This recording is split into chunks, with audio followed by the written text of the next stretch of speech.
All right. Welcome everyone to Immigration 101. I am looking very much forward to this. And without further ado, I am going to turn it over to Teresa Cardinal Brown and Jim Robb. I think Jim's starting, isn't he? Oh, no, it's me. Hi, I'm first. Hello, I'm Teresa Cardinal Brown. I have been involved in immigration policy and advocacy with the government and different policy groups for over 35 years. I currently work for a think tank in Washington, D.C. called the Bipartisan Policy Center. I have previously worked at the Department of Homeland Security and U.S. Customs and Border Protection. I've worked at groups including the U.S. Chamber of Commerce. So glad to be with you all today. And hello, I'm Jim Robb. I've been involved in immigration policy and immigration research and advocacy for 30 years, and all of that time with the group Numbers USA. And I'm very happy to be here and sharing with all of you today. So well, we're going to talk about immigration from a lot of different angles today, but let's first just kind of give a big picture understanding. It's worth understanding that immigration is enormous, not just in numbers, but as a policy area. So let's talk a little bit about numbers. There are about, according to the US Census, 50 million people living in the United States who are not born in the United States. That is the highest percentage of the US population ever. It's about 15% of our total population. Most of those who are foreign born are here legally, but the illegally present population, it's estimated, could be as high as 15 million, 12 million. Hard to tell. We've had a lot of immigration, particularly people who have arrived illegally in the last couple of years. That's not fully counted in our estimates and census yet. But it's worth understanding that the majority of immigrants in the United States are either citizens or green card holders. So, of that 50 million people, just about three-quarters either have naturalized and become US citizens or have a green card. Around a quarter of that 50 million would be represented by the undocumented population. And immigration is complex. I know a lot of you already have become aware of that as we're looking at it at Braver Angels. Um, Here's some reasons why it's so complicated. We have old and often outdated laws with few updates since 1996. And the reason for that is Congress has not been able to agree in the last 30 years on what we should do next. Now, another complication is that there's not one government department that deals with it. There are five that deal with various aspects, sometimes overlapping in responsibility. It's quite confusing, even for us who are in this field professionally. And there are thousands of pages of regulations and government regulations concerning every aspect of immigration. It's much like the tax code in its complexity. It's bewildering even to us. So don't be discouraged. And there is a tangle of court cases about almost every aspect of this thing. So as soon as any administration tries to do anything, it's immediately challenged in court. And then that goes on for a while, and you read about it in the papers, and it's very hard to see where things are. And we understand that. And then every change is automatically controversial because there are people on both sides of almost every sub issue in immigration. The other reason immigration is kind of a hard issue to tackle is that it involves everything. Immigration isn't just about immigrants. It touches on a lot of different aspects of US society. It touches on family relationships. People have immigrants in their family, or their parent was an immigrant, or they're married to an immigrant. Immigrants can be sponsored by US citizens to come here. It touches on the economy. Immigrants are people that are coming to the United States. They work. They participate in the economy, they start companies, and they also have benefits that come with being part of the United States. They impact social and civic life. Immigrants do participate as they become citizens in our political life, but even before that, social societies, local organizations, and just how our societies are organized. The operation of immigration law affects law and order and security. And certainly we've heard in the last several years a lot more about how immigrants may or may not contribute to our national security and or criminality in the United States. There's also a compassionate response. Refugees, asylum seekers, people fleeing terrible conditions oftentimes can generate compassionate responses from Americans. Remember a few years ago when there was a policy that separated families and children at the border, and a lot of Americans found that untenable, and there was a compassionate response to that. It also affects our national self-image. You probably have heard the statement that we are a nation of immigrants, and that is a national mythology, along with a lot of other national mythologies that the United States has. But it is part of our self-image. How immigrants and immigration have shaped America over our couple of centuries of existence. And immigration is controversial for several reasons. One are the economic conflicts, for example, between employers who generally want looser labor markets and more plentiful workers and more affordable rates for salaries. You could say cheaper salaries. But employees want just the opposite very often: tighter labor markets, higher wages, less competition. And then there's a lot of social conflicts caused by some people thinking that immigration revitalizes cities or depressed areas or the whole country. But other people are worried about the pace of change, the social change that has been brought by so much immigration. And that's their emphasis. There are also policy conflicts. Sorry, this is yours, Jim. Sorry. Am I still going? Okay. Yeah, you're still going. Conflicts between those who want more immigrants to pay taxes into the system and shore up the system, and yet there are those worried about how much immigrants are costing the system with welfare and other subsidies. So now that we've given you sort of an overview of the debates around immigration and why it's complicated, we're going to give you some basics about the immigration system itself, how the law is set up and how it's supposed to work. So we're going to start with legal immigration to the United States.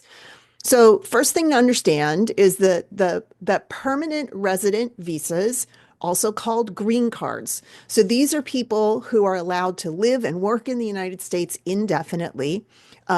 Getting a green card includes a work permit. You're allowed to work in the United States for any employer you choose in any job. Only green card holders are allowed to naturalize and become U.S. citizens. So you have to first get a green card, and that gets you on that path to citizenship. It's not automatic. Individuals have to choose to get citizenship, and there's no requirement. You can live on a green card your entire life in the United States if you wish.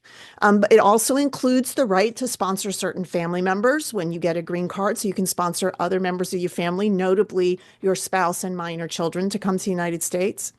Green card holders must pay taxes in the exact same way that U.S. citizens have to pay taxes, but they don't get to vote. And because they're still technically an immigrant, they haven't yet become citizens, their green card can be revoked if they commit certain crimes in the United States or if they got that green card by fraud. Here's some ways you can qualify for a green card. You can marry a U.S. citizen. And you can be sponsored by a permanent resident or a citizen who is a family member. Those are the two most common ways to get a green card, actually. And then you can be sponsored by an employer for a green card if you have a job offer, or you're already holding a job with a temporary visa.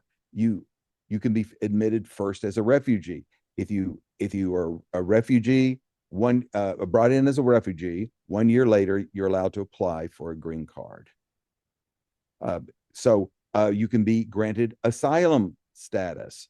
Same thing. 1 year later, you're allowed to apply for a green card. Now, this is when you're granted asylum status, not when you're asking to be granted it. And there's a lot of difference. Most of the people in the United States who've asked for asylum protection are their cases are waiting in courts because we have about, what is it, Teresa, 1 million cases in Oh, backlog no right now? more. Total of 3 million cases total, and about half of those are asylum cases in the immigration courts right now. Yeah, so the cases are almost 10 years out now. So, or you can win something called the immigration lottery. And that means there's tens of thousands, what is it, 50,000? 50,000 each Uh, year.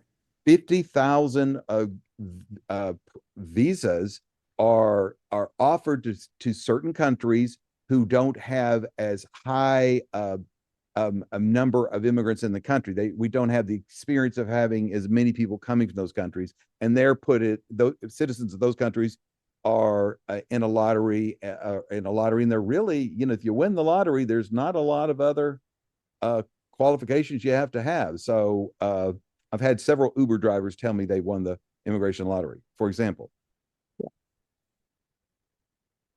There are also a lot of different categories of temporary visas. Now, these are visas that allow somebody to come to the United States for a specific period of time to do a specific thing. The most common temporary visa is a tourist visa. It's people coming on vacation or to visit a family member or for a business trip. The next most common visa are foreign students coming to the United States to study. There are actually two different categories of foreign student visas. And then there are certain categories that do allow somebody to come for a temporary time to work in the United States. You might have heard of the H-1B visa. That's been in the news a lot recently because there's been controversy with some of the folks in the incoming Trump administration over what to do with this category. That is also called the skilled worker visa. It's a visa that requires a bachelor's degree in a specific field for the job that you intend to be coming to. All of the temporary work visas require an employer to sponsor you. So you can't just come and then like, okay, I want to work now, give me a work permit. This is something that has to be sponsored by an employer. There are categories for agricultural workers. That's called the H-2A program.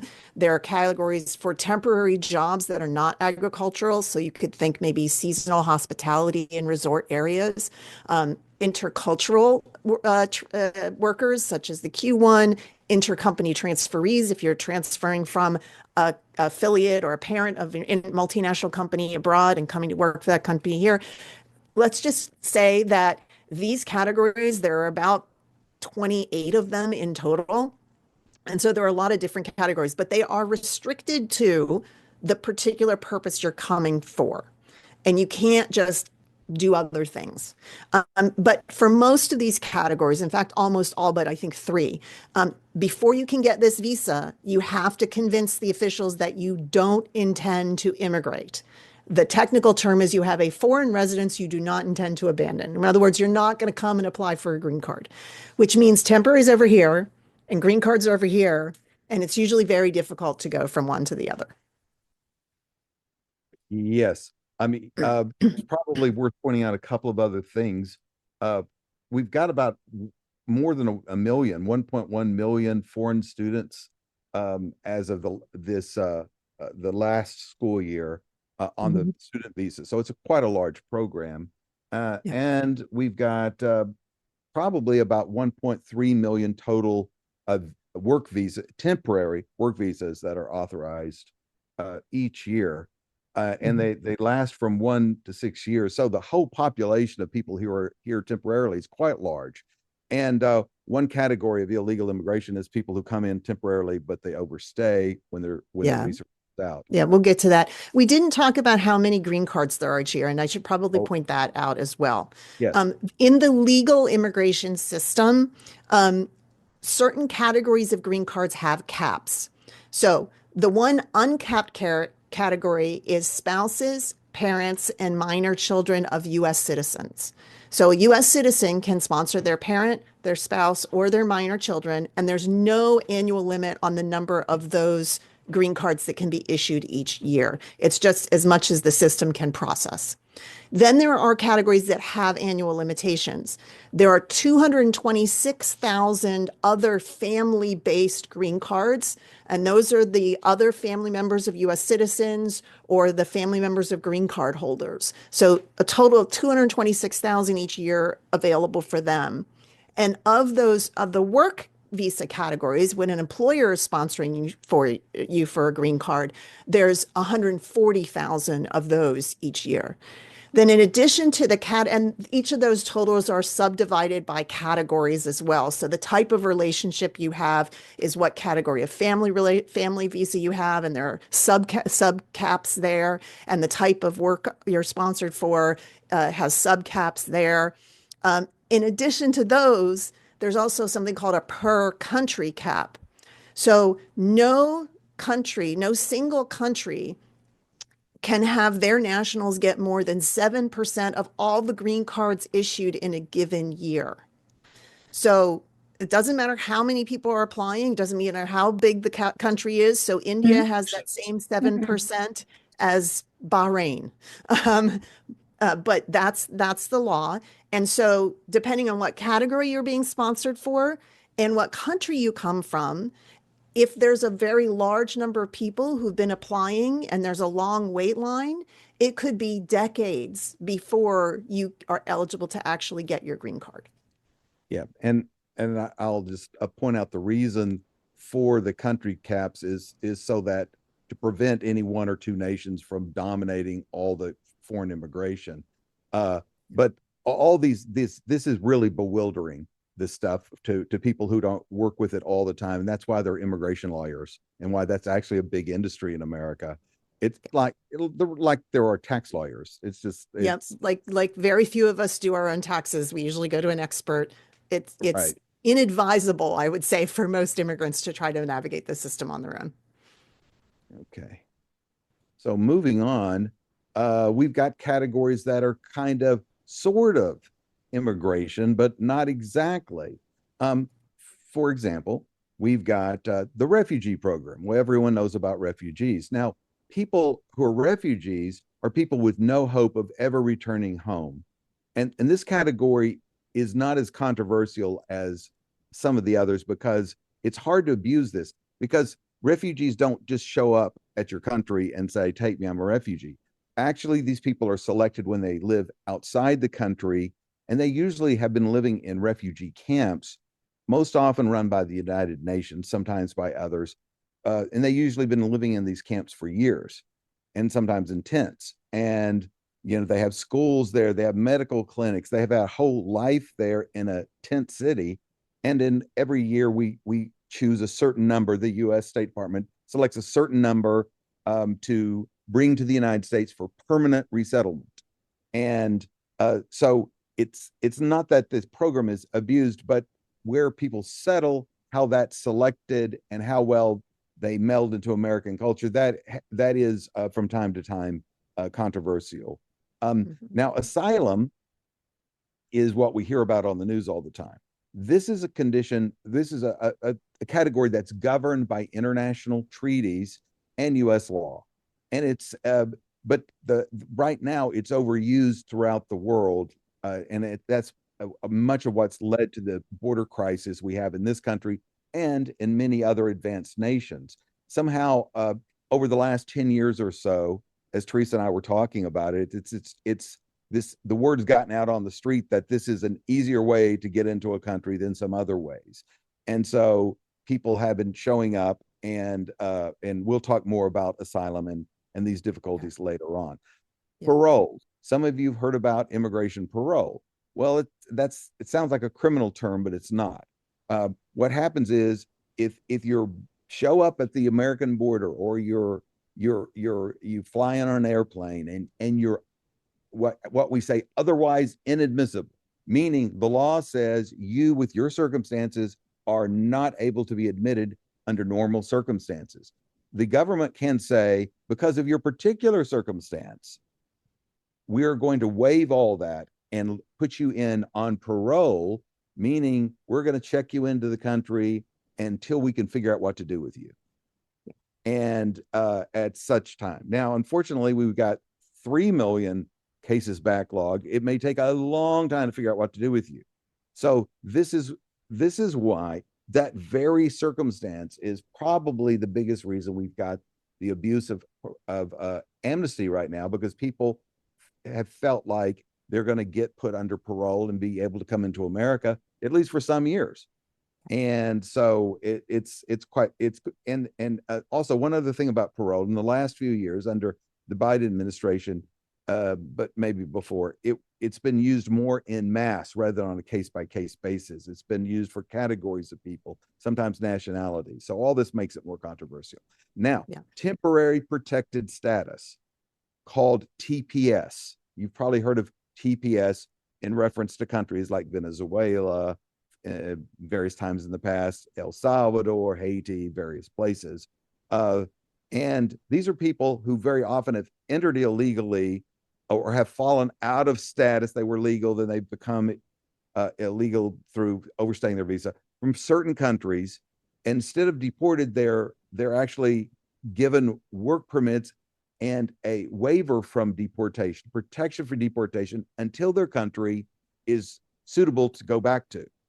So the difference between this and refugees is refugees, it's been decided you can never go back.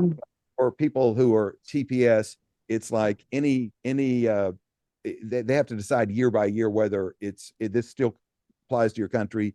If it doesn't, if TPS is removed from your country, you got to go back. And just a couple of things that I'll add in there. And there's some things that Jim said that we can debate because we have slightly different views on. The asylum system was designed as a backstop for the refugee program for people that don't feel that they can wait for refugee resettlement abroad. The international treaties that he's talking about, the United States is signatory, says that countries can't send somebody back to a country where they would face persecution. And persecution is the foundational legal standard, or fear of persecution, to be a refugee or to get asylum. And so if somebody comes to the United States and says, I'm afraid of going home, then the United States has to provide some sort of process to determine if they meet that legal standard before we return them, or the United States has violated its treaty obligations. The parole programs, yes, it's absolutely just factually true that the Biden administration has issued many, many more paroles on a categorical basis than we have seen in previous administrations. But the category itself has existed in immigration law since the 1950s and before. And so it often is used for people who are coming, say, for emergency medical treatment or are participating in some sort of legal process in the United States, and they didn't have time or they wouldn't otherwise qualify for a visitor visa. So there are sort of mundane uses of parole, and then there's what we've seen as what I would call somewhat extraordinary uses of parole. But all of this is controversial in part because of the next slide. And Jim, if you go there, illegal immigration. Because all of these sort of categories, including those who are waiting a decision on whether they qualify for asylum, there's a question of whether or not are they considered legally here. So let's talk about what an illegal immigrant is, and we'll also mention that that term itself is not uncontroversial. There are people that don't prefer to use that term. They will talk about undocumented immigrants, unauthorized immigrants, but we're talking about people that have violated immigration law in one way or another. So they have crossed the border without authorization, they've snuck into the country, or they've come across the border other than at a port of entry. And even if they've turned themselves into Border Patrol at that point, that crossing outside of a port of entry is a violation. People can come legally on a visa and then stay longer. Remember, those temporary visas are for a certain period of time and for a certain purpose. So if you come on a vacation or a business visit and you stay longer than the government says you're allowed to stay, then you have become undocumented. You've become illegal. Or if you're a student and you stop going to school, you are no longer in legal status. Or you have a temporary work visa and you stay longer or you go work for a different employer than the one that sponsored you. Each of those other things that I talked about, other than staying longer than your period of time, is called violating the terms of your visa. And at one point, there was an estimate that as many as 60% of recent people who have become undocumented were either overstayers or people who violated the terms of their visa. So it's not all about illegal border crossing. But to go back to that previous thing about the sort of immigration, because we've had so many people come to the border that we haven't been able to immediately remove or deport, and the government has ended up allowing many of them into the country in some sort of permission, whether it's parole status or with a notice to appear in immigration court at some point in the future.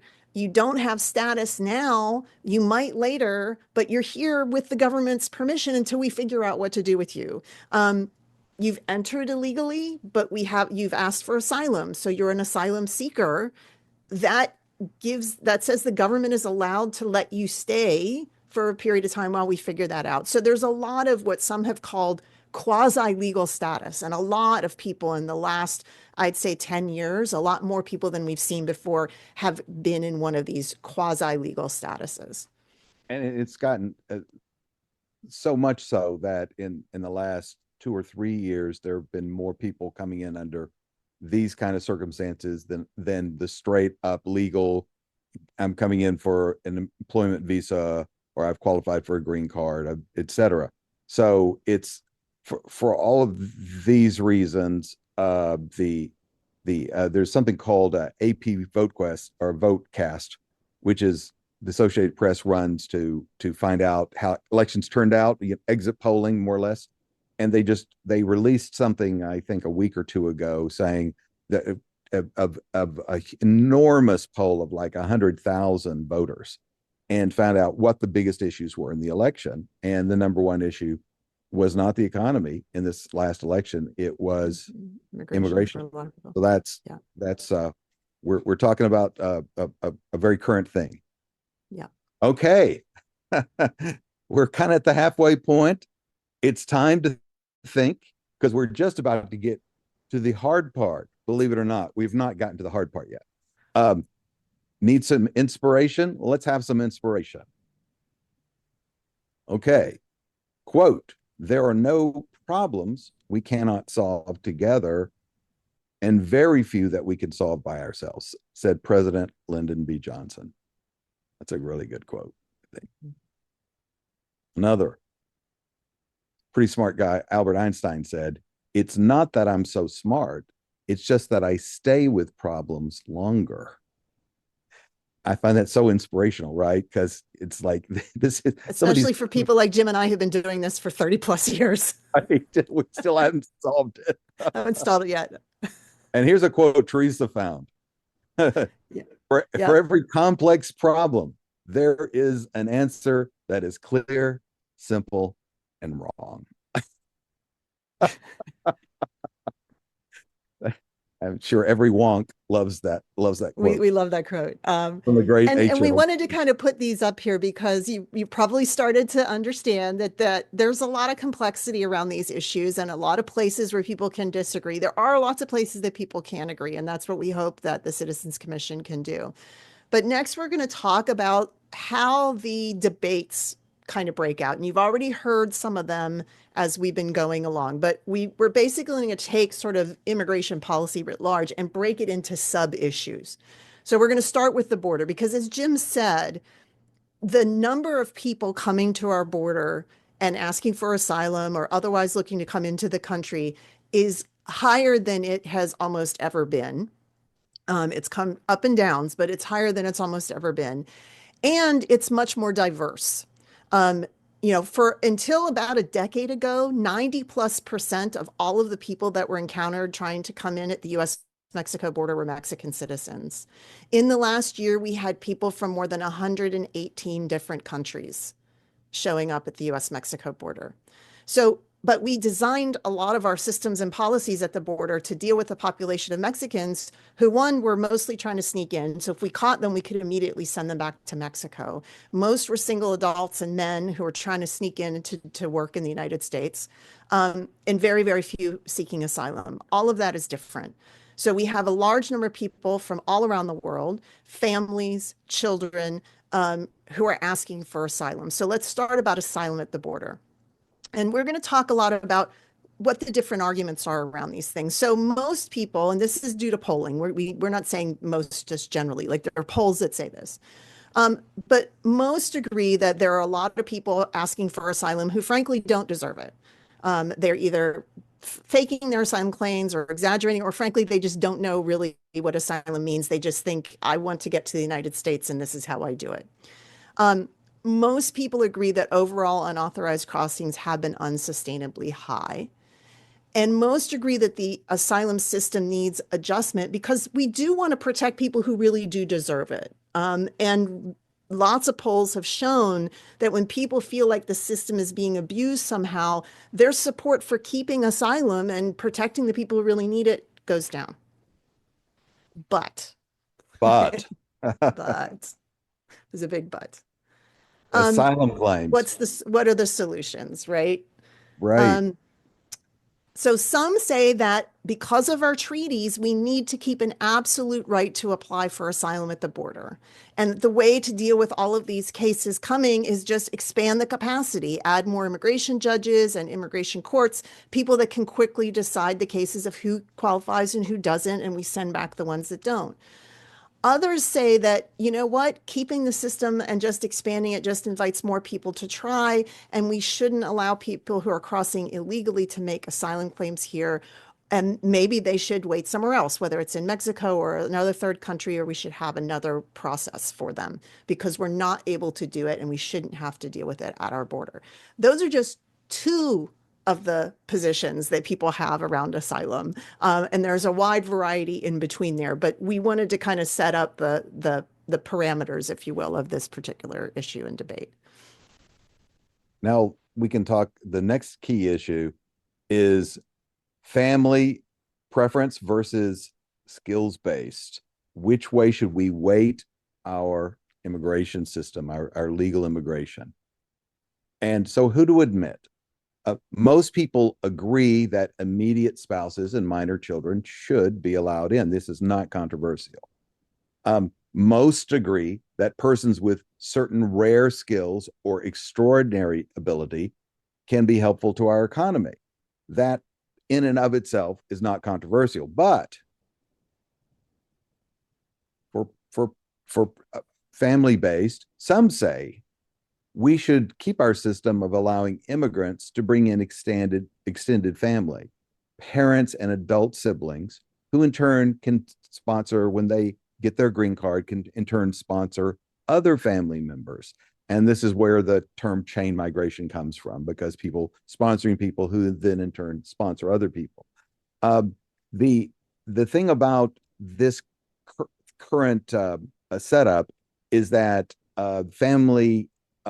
family-based visas eat up the lion's share of the legal visas because of this. So really, this is controversial both from people who are maybe skeptical about immigration for various reasons, but also some in the business community are skeptical of this as well because it prevents them from having as many employment visas as they want. Others say family reunification should be limited to spouses and minor children, that immigration should be more focused on bringing in persons who can benefit us economically.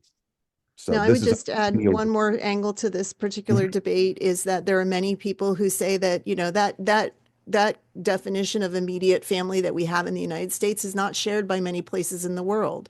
There are places where people, the extended family is the unit that includes grandparents or cousins or aunts or uncles. And so separating people who culturally would ordinarily have a closer relationship with other family members is not necessarily valuable. The other thing about this is that, as you can see from one of these, we're talking about different values, the value of family and family unification and the value of economics, right? As as lodestars, if you will, for how we should set up our immigration system. And what you'll see throughout this is a lot of these debates really boil down to how do we weigh different values in our system. And the other value that's at bottom of this is who chooses who lives in our country. I mean, if you're born here, your parents choose. But if we're bringing you in with legal immigration, the value is if do we choose one and then we've got your whole extended family, or do we just want to choose one person? Basically, we'll take your spouse and your children. So that's at sort of the bottom of this too. These are values questions. So another one, when we talk about, if we want to talk immigrants in the economy, is low-skilled immigration. So as we both mentioned, right now, about 3/4 of all new green cards go to family members of existing immigrants in the United States. Many of those go to people who don't have a high level of education. I won't say unskilled, or low-skilled. It depends on what we define as skills, but they wouldn't necessarily have a bachelor's degree or even any sort of post-secondary education. And we also have some employment-based categories that do allow people to come in based on a job that doesn't require any sort of degree. And one question that exists is, should we have more or less of these kind of categories? Right now, there's a very limited number of green cards for jobs that don't require a bachelor's degree. It's less than 5,000 a year. So there are some in industries such as construction, service industry, agriculture, who say we need more immigrants to be able to fill these jobs. There are not enough Americans who we can find to take these jobs when we have them open. And these are industries that are, we need in here.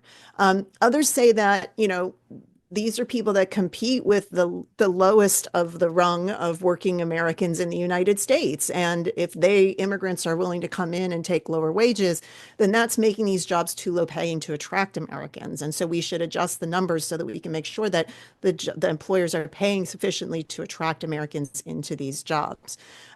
This is just one angle of the economic basis of immigration, but it is a pretty substantial one because a lot of these industries have talked about having difficulties for years and years and years in finding sufficient workers. But there's also a definite case in which, our agricultural industry, for example, is pretty dependent on immigrant labor. And if we did not have immigrants to do that, would we be able to continue having agriculture? And would Americans be willing to do those jobs, or would we automate more so we can still have agriculture? There's a lot of issues surrounding what this kind of looks like, but this is a big area of debate. Right, and there's the fact that working class pay has not increased after inflation in about 60 years. You see a chart, it's just almost flat across after figuring in inflation, whereupon people at the upper end of the economy, the college educated, it's gone up steadily the whole time. So that's so some of this is worker justice arguments, and do we really want to develop an underclass in the society by bringing in more people and making labor, common labor, less valuable? We could talk. Teresa and I could sit here and talk and debate probably all of this into the night on that one. But we need to get moving because we know people have questions, Jim. So we're going to we have to kind of go through these next ones pretty quick. Okay, very good. Skilled immigration. So which skills? Some say America needs more temporary and permanent skills-based immigrants to grow our economy and compete with China. But others say most currently admitted for work don't possess rare talent or skills that are in short supply. They mostly just compete with Americans to drive down wages. So this is the perennial debate. Another area is the STEM, the science, technology, engineering, and math workers. We've had a lot of conversations in the United States over many, many years about how well we are educating American students in these categories. We recognize that these do tend to be areas of study that are driving a lot of important technology and advancements in our country. We definitely recognize that we have other countries that we are competing with. And so there are some, and this was the basis of a lot of the H-1B debate over the holidays, if you were paying attention.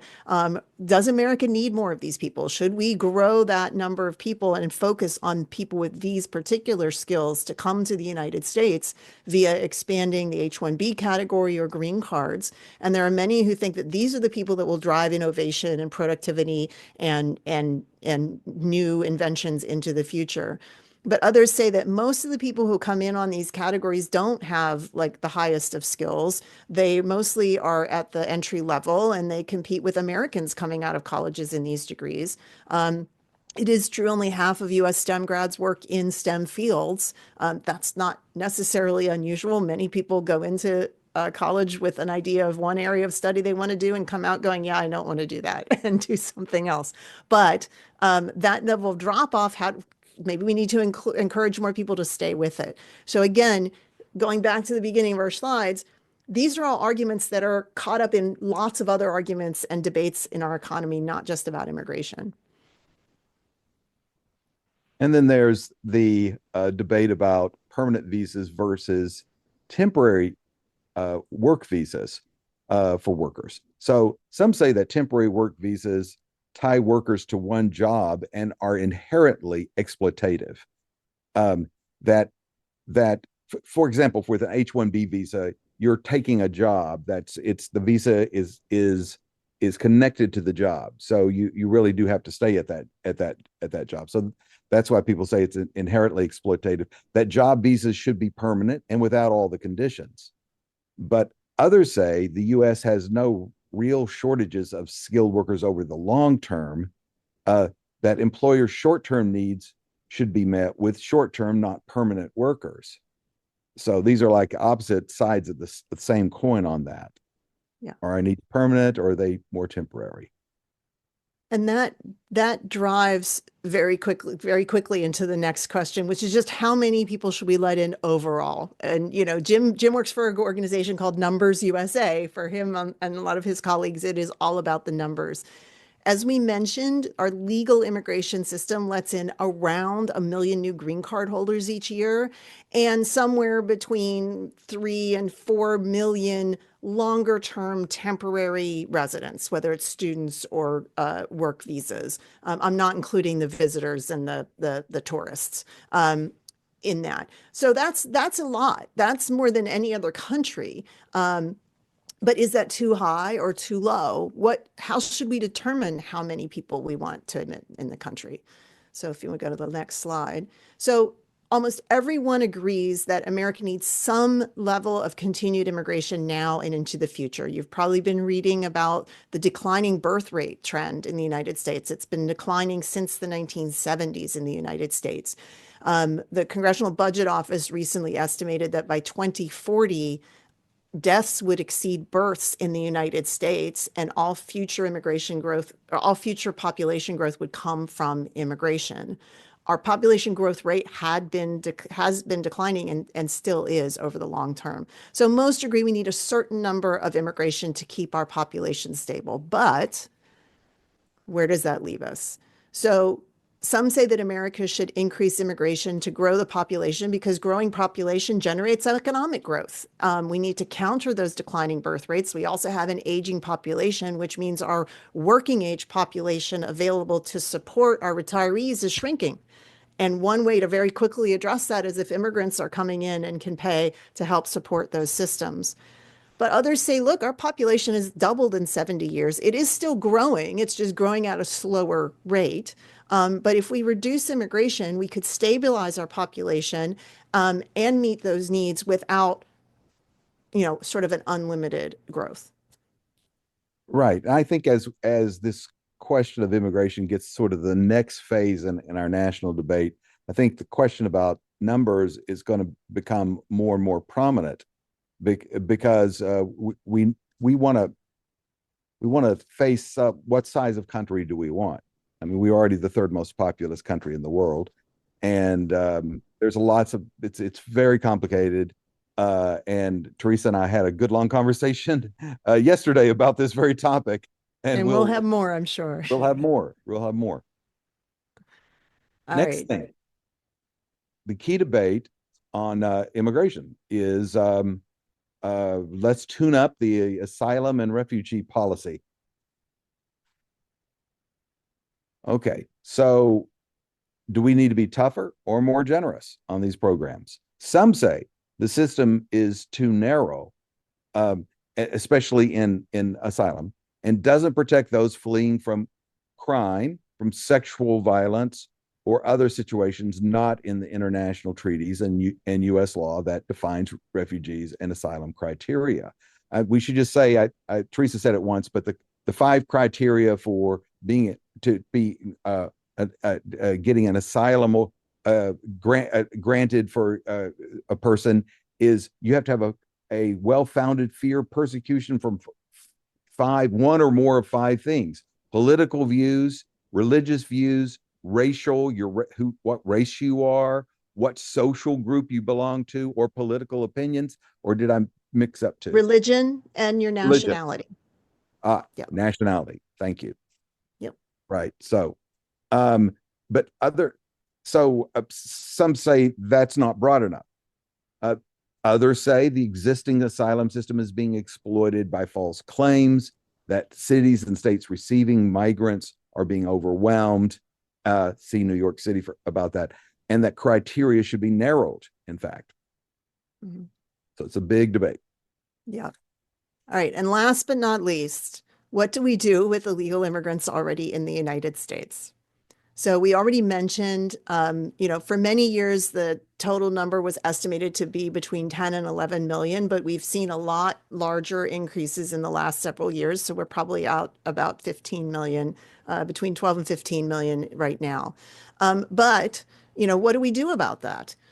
Do we grant them some form of amnesty or protection and allow them to get legal, or do they have to be deported? And this is a big issue right now, obviously, for the country. And a lot of the election was run on this particular issue. So some say that most of the illegally present population has been here for years. As a matter of fact, some studies show that half of them have been here 10 years or more. Almost a third have been here 20 years or more. So they've been here a very long time.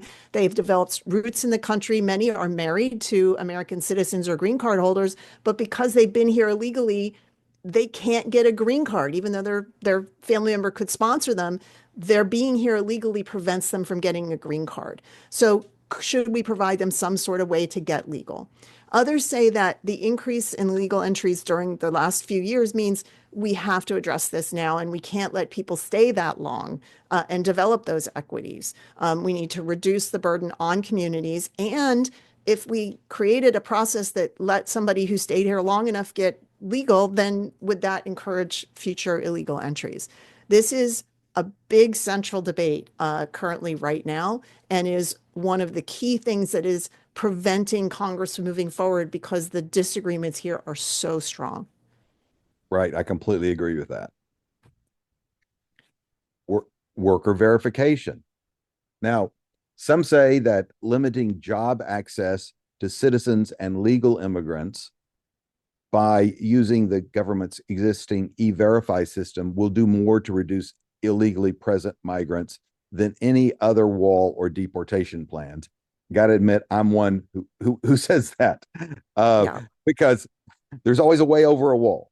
But there's always hope you may not get deported.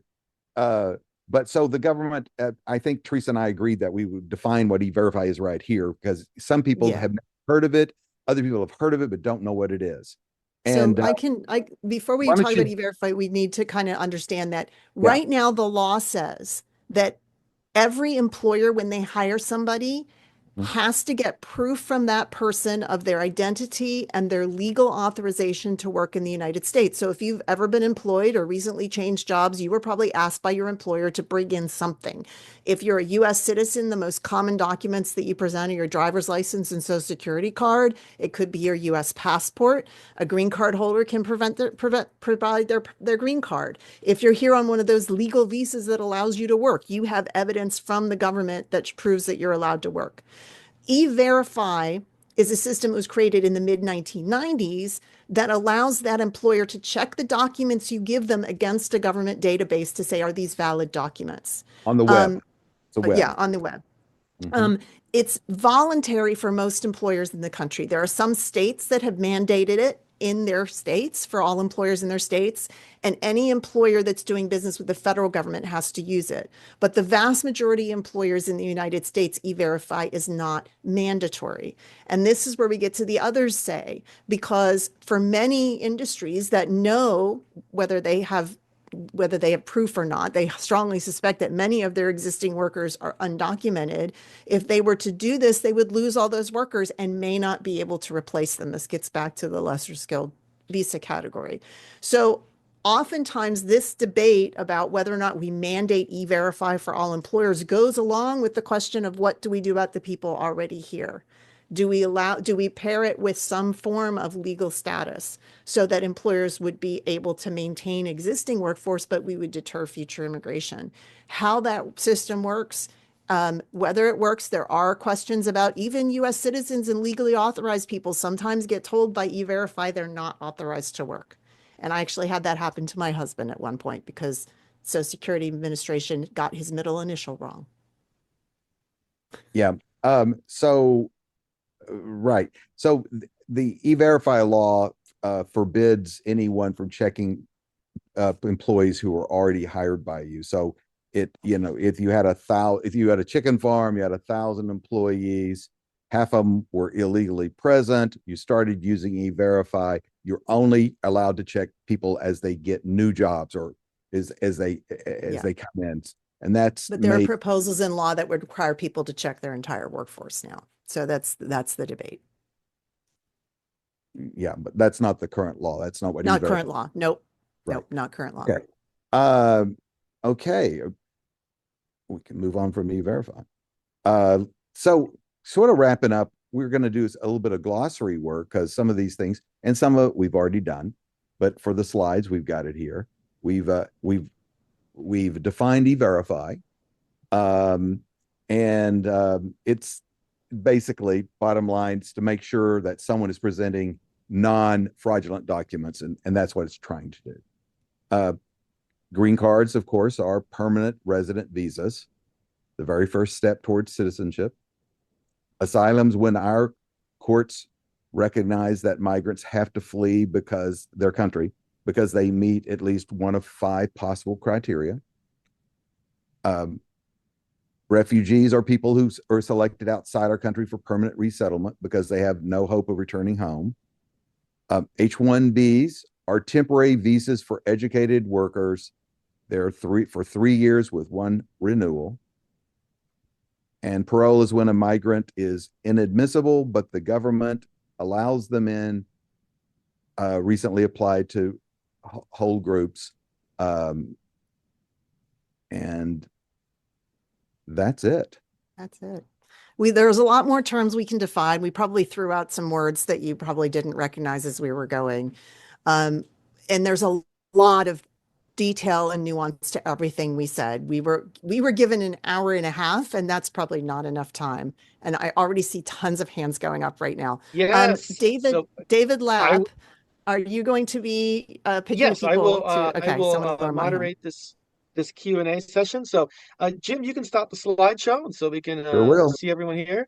And Jim and Teresa, thank you for this wonderfully informative presentation. So, okay, Joe, do you have a question? Go ahead and unmute yourself. Yes, this was an excellent presentation. The problem is that if you have a Braver Angel debate, there's no way that they could get into some of the really fine and important issues that we've heard about.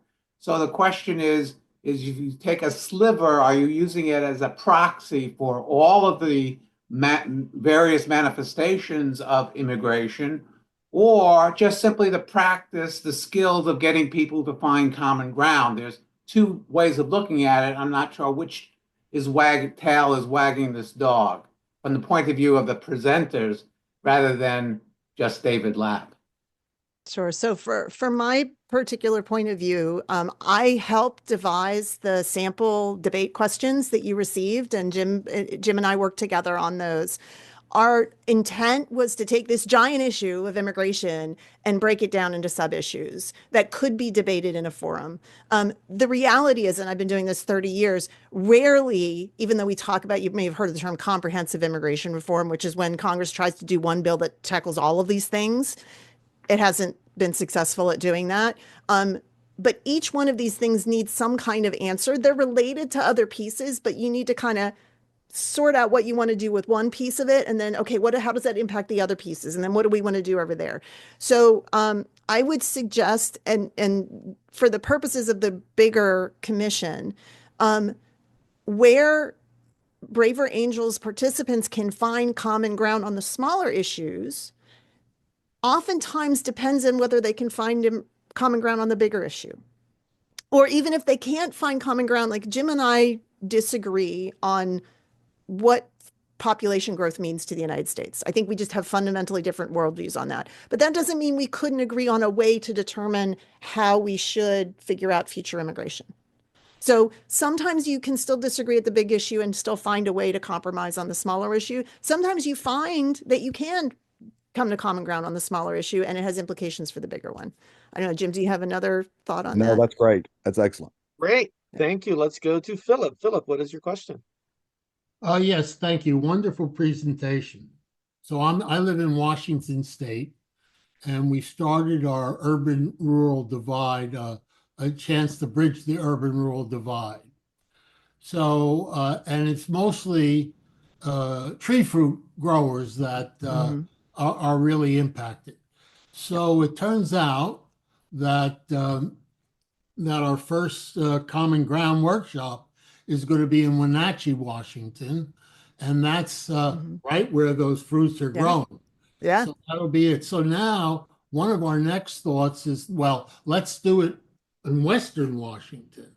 Okay, so there's a wonderful chart that the American Immigration Council, and it lists that if you deported all those illegal immigrants, what industries would be impacted. And it started, construction. And Philip, if you could be try to get to the question that you're asking. Okay, so when we tried to do an event in Western Washington, should we start to bring in construction and hospitality type industries that really need those labors in addition to the farming community? So we've been having a conversation like this in the Citizens Commission Directory Council about this, because we already, as we talked about, there's those people who think about the employers and what employers want, and there's people who think about the employees and what employees want. So there are a couple of different groups that I would suggest you want to try to get represented. One are employers who employ immigrants or who are having a hard time employing anybody, finding people for open jobs. And the other are workers who are having a hard time finding jobs, right? Both of them have a perspective that would be valuable to have on this debate. It's true. I think sometimes in the common debate, people don't understand that the role of agriculture is really very small. It's big financially, but the number of people working in agriculture is small, and the number of immigrants working in agriculture is very small. Only about 2% of immigrants work. I think that's the number in agriculture. I don't know, but of all of the employees in agriculture, the estimates are at least half are immigrants, and many of those are undocumented. So it's an industry that, as a percentage of all employment in the United States, is not necessarily very large, but it is heavily impacted by immigration. Construction is another one that has a high percentage of immigrants in it. But we all buy food. Right. Right.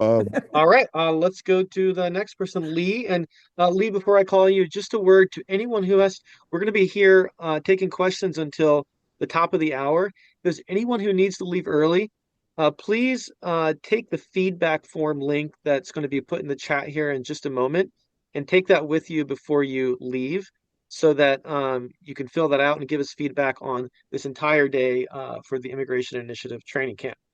Okay, Lee, what's your question?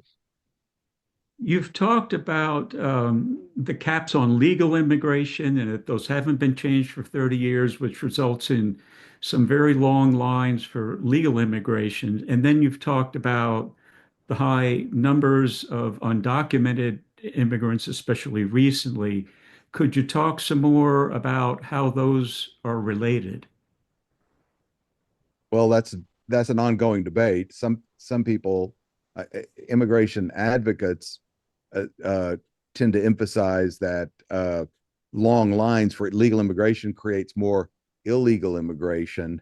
The People like me tend to emphasize that more illegal immigration it's illegal immigration creates more illegal immigration because the more people who do it, then the more people hear that you can do it. But these are complicated things. It's like the real issue, the real problem is as the Gallup organization internationally has asked every once in a while, a worldwide poll, how many people would move to another country if they could, if so, which country, and they found out that there are actually a few 100 million people who would move to the United States if they could, and we're obviously not going to take a few 100 million people. So there's going to be lots of lines and lots of frustration, and we can try to help that, but we can't finally solve that problem. We're just real popular as it is now. Yeah, I mean, I come from the other side of the debate. So I would say that, I mean, what I say is I worked at Department of Homeland Security from the last part of the Bush administration, the first part of the Obama administration, and both secretaries of Homeland Security I worked for said, if you want me to solve the border, give me more legal visas. So I do think there is a connection, but Jim's right. Like, we're never going to be able to accommodate everybody who might want to move to the world. But that survey he talked about, lots of people would like to move. Not everybody is going to. Not everybody has the wherewithal to do it. And moving, you know, in a dream world, like if I won the lottery and somebody else would pay for me to move to Monte Carlo, would I? Yeah. Is that really likely to happen? No. So, you know, I take that with a little bit of a grain of salt. I think this gets back to the numbers question, which is how do we figure out how many people we actually should allow? What's our needs versus what the immigrants have? But I think, you know, this is, as you said, ongoing debate. Let's go to Marcia. If you could unmute yourself and perhaps turn on your video so we can see you. Hi, I had a question. I was surprised to learn about the diversification of the immigrants coming across the border. Can you explain what factors have led to that change from what you said was traditionally mostly Mexican citizens crossing the border to one that represents a large number of countries? Yeah, Sure. I'd like to take that. The biggest thing that's changed in immigration over the last 30 years, especially, has been the dramatic, more affordable cost of international travel. So 30 years ago, it'd been very difficult for someone to travel from India to South America and make their way up to the United States. It's just very, very expensive. Not many people could do that. But now it's cheaper. Many more people are traveling internationally. That's the first thing. The second thing is social media in the last 10 years has changed it, because people who come now can be an almost immediate, and I'm talking about legally or illegally, but they can immediate touch with people back home and say, hey, it's great here. You ought to come too. Or, you know, I'm doing fine. So it's not as scary, the prospect of coming to another country, when you're on, or what's it called, WhatsApp, and you can be talking on the phone, no long distance charges. So we've got a different world. It's a smaller world. It's easier to think about going to some other place, and just more people do, and from more places. Yeah. The one other thing that I would add, and this is definitely true, is transnational criminal organizations now control migrant movements around the world. Right. They are enablers, they are encouragers, they advertise themselves as travel agencies, they extort people, but they are making money, as much money from migration as they are from illegal drugs. So they have continued to foster a lot of this. You also have bad actors. Some countries are frankly weaponizing migration flows. The country of Nicaragua, the United States does not have a great relationship with the country of Nicaragua, basically allows visa-free travel to Nicaragua for any country in Africa or Asia, knowing that people will use that to come to the United States. And they think that they want to destabilize us and do that. So there are lots of that. But I would also say that it is also worth noting there are more displaced people in the world right now due to wars, natural disasters, crime, poverty, all of those terrible things that we talked about than at any other time since World War II. So people are just on the move all around the world, and we are seeing our portion of that. So it's not a single factor, it's all of the above. Yeah. Let's go to Kathleen. Kathleen, what's your question? Uh, yes, regarding the bipartisan compromise bill that did not pass Congress last year, what were some of the key things, if there were any really key things in that bill that would have changed the situation today? Some of them were things that the Biden administration ended up doing on its own. So the big thing that got a lot of news is this idea that when arrivals at the border reached a certain threshold number, we would just stop accepting asylum applications. And some people pitched that as, oh, we're going to allow a certain number of people to just come into the country before we shut it down. Why aren't we shutting it down now? But it was part of the package where they would change the way we decide asylum claims at the border. So we were creating a new system that would be much faster. It would have dedicated processes. People would stay near the border while their case was being decided. And so the thought was we needed to limit the number of cases going in there so it didn't get overwhelmed like our immigration courts are. But it was advertised as being, oh, but we're going to let in a certain number and we should be just shutting it all down right now. President Biden ended up doing that limitation on asylum applications by executive order when the bill failed, but he couldn't on his own recreate the way we process applications at the border. Congress needs to do that. Other changes are the threshold determination before you can even access the asylum system. The biggest issue for any of this, whatever we decide to do, is going to be resources. It's not going to be cheap to change the way we process asylum claims at all. And even if we were to say we're just not going to accept a certain number, when people show up at the border, they're actually in our territory already. They're our responsibility. And so we then have to negotiate with Mexico and every other country. If we decide we're not going to let them in, where do we send them and how? Let's go to Rosemary. Rosemary, what's your question? I actually hoping you will somebody will solve a puzzle for me. When I read about the 1965 law change, obviously that was the biggest change.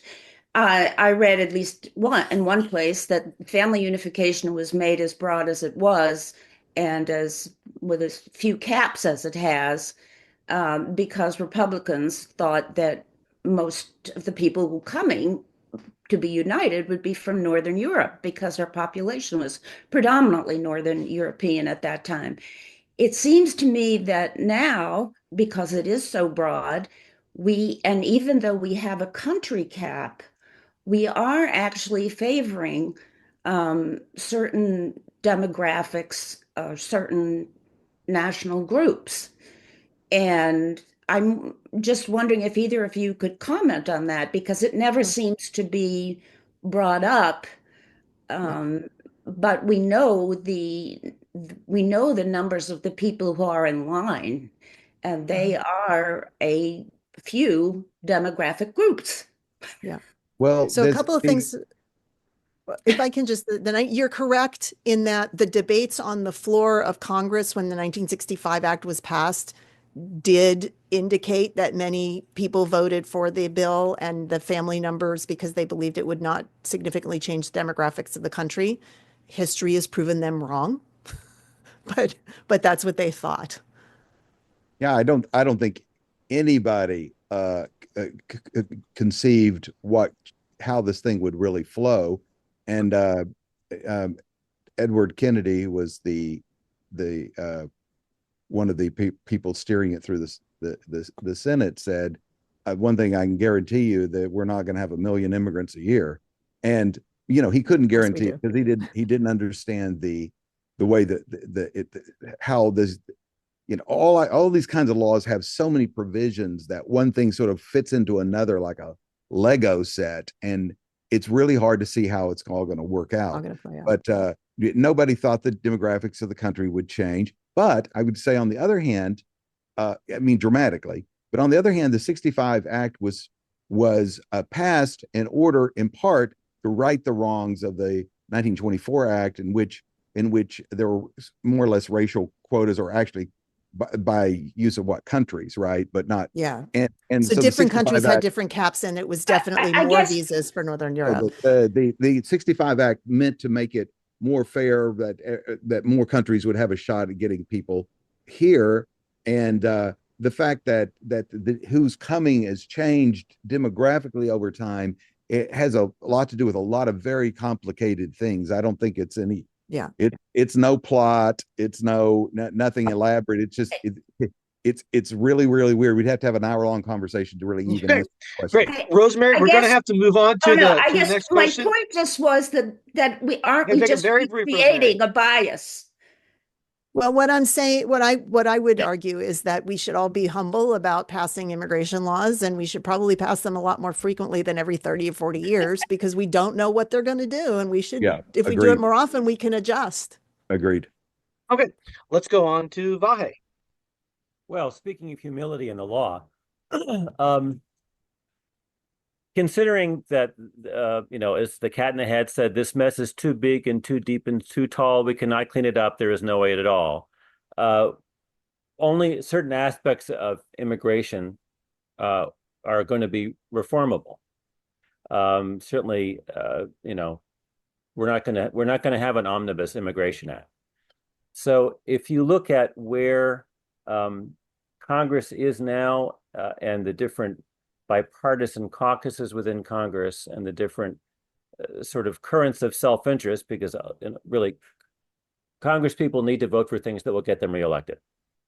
So where do you see, in the current mess of immigration law and conflict, where do you see a couple of the greatest, most promising points of bipartisan consensus?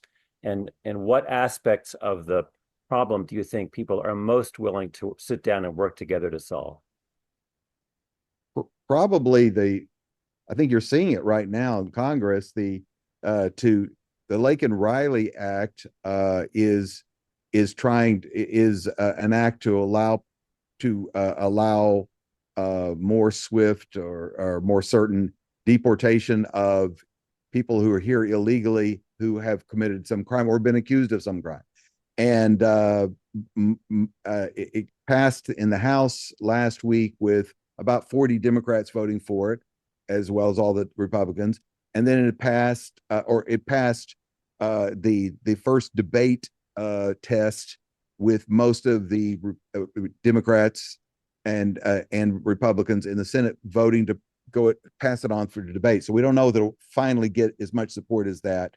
But I think the number one thing is people are tired of crime. There's a big debate on whether illegal immigrants really commit more crime or whatever. But I think there's a consensus that any is too much, and so I think that's number one. I think other matters about the border are more likely to get agreement. I think asylum reform might get bipartisan support if it's approached just the right way. Maybe other things, maybe some kind of verification would do it, but probably would have to be traded with some other things. It depends if people are flexible and willing to trade things they want for things other people want. I would say that there's a lot of potential areas of bipartisanship. I'm actually involved in a project right now where I'm looking back 4 Congresses at the number of bills that have been introduced on immigration and how much bipartisan support they had and what categories they're in. There's a lot of bipartisan bills introduced around employment-based immigration. Changes to that program, whether it's for a particular industry such as healthcare or agriculture, or if it's high skilled immigration. There's a lot of bipartisan bills about those. They haven't been able to move, but they get a lot of bipartisan support. I think there is a lot of interest in a bipartisan border bill that would both adjust how we process asylum, but also provide more support for that adjudication process. I think the details of it have to be worked out, but I think what's worth understanding that the way Congress is made up right now, the number of people who are really willing and able to work significantly and honestly across party lines is limited. The margins are so small that it's going to be very difficult for the party to pass things with only their own votes. But that also means that small numbers of people can hold up anything. And it could be small numbers of people in the majority party, small number of people in the minority party. And that's the way it's been for much of the last decade. And there was I was having a chat with somebody else. The political will has to be there to actually make a deal and push it through. Individual members can come to agreement, but getting the whole thing done takes a lot of political will. I completely agree. And one of the real points of why we're all sitting here today and are talking about this, we're trying to improve bipartisanship. And because we really do need people to work across party lines for the good of the country. And then sometimes we have to decide, well, so what's the good of the country? And that's what we're here to talk about. Let's keep working at it. Let's be patient, but there's some urgency. These things have been broken a long time, some of them, and we need that Congress needs to understand that people are willing to try new things and are not going to weaponize every statement made by somebody. Instead, we're going to be patient and really try to work something out. Yeah. The hope with the Citizens Commission is that after we finish all of that we take it to Congress and say, see, people, want you to solve this. They want you to work together to figure out. And we've been able to come across party lines and come up with some ideas, and you should be able to do that too. That's the goal. Perfectly. On that happy note, we are going to close the Q&A session here. Don't go just yet. I want to ask you to please take 2 minutes, copy the link that is in the chat right now. That's the feedback form.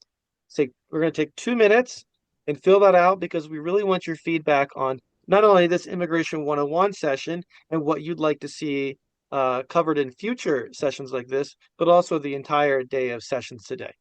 So let's give ourselves 2 minutes and then we'll close this out.